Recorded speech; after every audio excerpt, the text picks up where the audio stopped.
আসসালামু আলাইকুম ওয়া রাহমাতুল্লাহি ওয়া বারাকাতুহু। সম্মানিত দর্শক মণ্ডলী, সকলে কেমন আছেন? আশা করি ভালো আছেন। তো আজকে আপনাদের সম্মুখে এমন একটি বিষয় শেয়ার করব। রাসূলুল্লাহ সাল্লাল্লাহু আলাইহি ওয়াসাল্লাম বলেন, মানুষ যখন নিজের ঘর থেকে বের হয়, ওই ঘর থেকে বের হওয়ার সময় এমন একটা দোয়া আছে, যে দোয়া পড়লে ফেরেশতারা বলে যে তোমাকে হেদায়েত দেওয়া হয়েছে, এই দোয়ার দ্বারা তোমাকে হেদায়েত দেওয়া হয়েছে। সুবহানাল্লাহ। তো এবং ফেরেশতারা বলে তোমাকে যথেষ্ট দেওয়া হয়েছে, অর্থাৎ আমি হেদায়েতের উপরেই ঘর থেকে বের হয়ে গেলাম। আমি যদি দোয়াটা পড়ি তাহলে আমি হেদায়েতের উপরে আছি।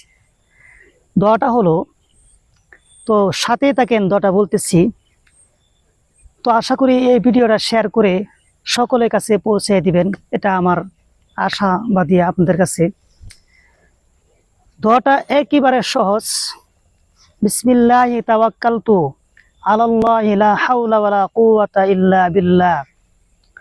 এই দোয়াটা যদি কেউ পড়ে, সে ফেরেশতারা বলে তাকে হেদায়েত দেওয়া হয়েছে। সুবহানাল্লাহ। তো আলহামদুলিল্লাহ, এই দোয়াটা আমরা শিখে আমল করব এবং ঘর থেকে বের হওয়ার সময় এই দোয়াটা পড়ে আমি যদি আজকে ঢাকা চলে যাই অথবা বিদেশ বাড়িতে যাই, তে আমি হেদায়েতের উপরে গেলাম।